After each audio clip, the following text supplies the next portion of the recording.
This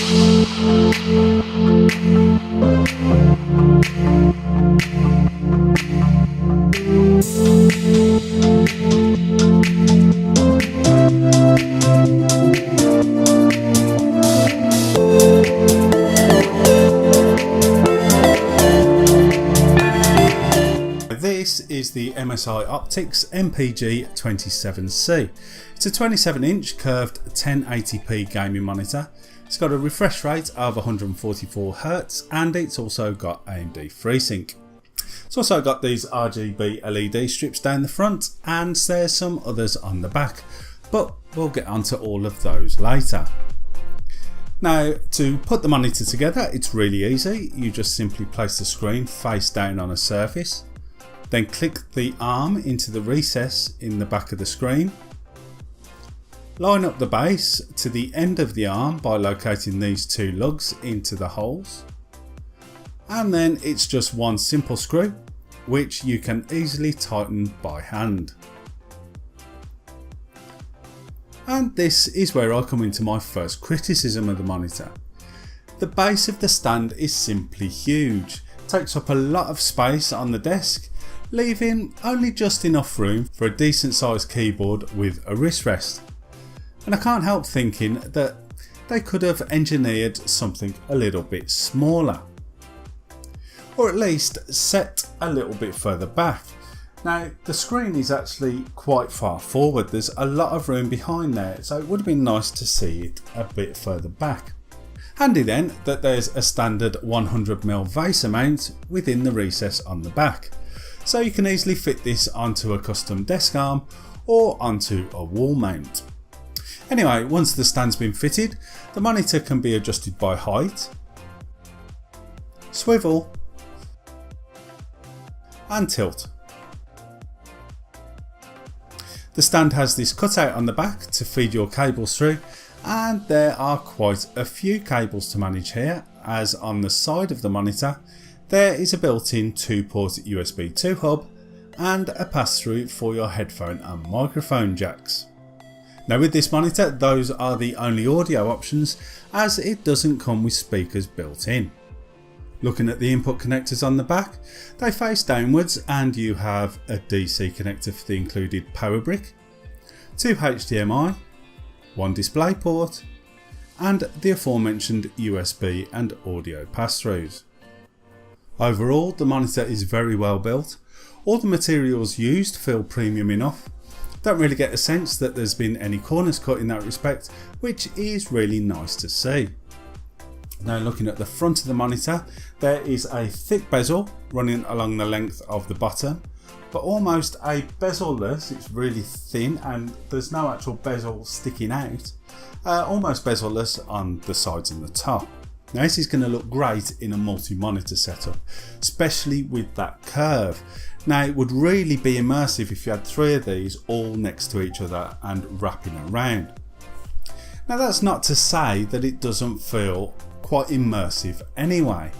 The 27-inch size and the quite prominent curvature, coupled with having this quite close to you thanks to the problems with the stand that I've said before, it does bring you into the picture nicely. So looking at the screen, it's got a matte coating and it's a 1080p VA panel.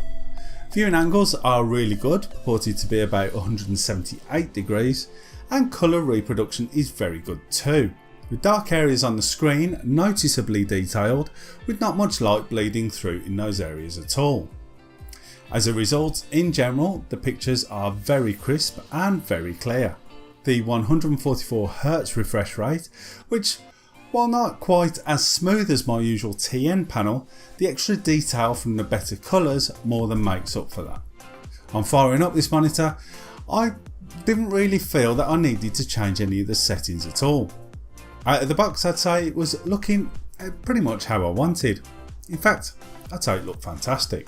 If I wanted to change the settings, however, there are 2 ways I could do that. First of all, you have the standard on-screen controls, and you control that with a little red joystick situated on the back. Or you can use MSI's gaming OSD software, which allows you to control all that functionality directly through Windows. It's really easy to use, and you can even set up personalised profiles to ensure you always get the setup that you want. And talking of personalisation, let's talk about those RGB LEDs. Well, firstly, on the back of the monitor is a circuit board pattern that lights up and looks very nice against my wall. Ambient lighting is all well and good, but if something is this nice, I think it needs to be seen. The LEDs on the front, however, are slightly different, as they incorporate Steelseries Gamesense. As standard, they come with this steady colour shift pattern, which is very nice. Can be a little distracting sometimes when you're playing games, but you can easily turn it off or customise it completely using the Steelseries engine software. Now, using this, you've got loads of options for customisation. Each of the 5 LED panels is split into 8 zones, which can be changed individually to suit your mood. You can also change the back panel LEDs too to match that new colour theme. However, delving further into the software reveals that you can actually make these LEDs useful. Using the engine apps pane of the software, you can sync them up with various other software products, including syncing it with your music with Audio Visualizer, and this is really the good part, in supported games like CSGO, you can program the light bars to represent your health or ammo, amongst other stats. Now, I really like this, and I think it does really add something to the monitor. So to summarise, as a general use gaming monitor, this is fantastic quality. Colour reproduction, while not as good as an IPS panel, is still very good. And the high refresh rate, while not as fluid and smooth as a TN panel, is still very good. Now, for me, the 1080p resolution is probably on the lowest side for the size screen. But couple that with the 144Hz refresh rate, the 1 millisecond response time, and AMD FreeSync built in, and you get a very capable monitor indeed.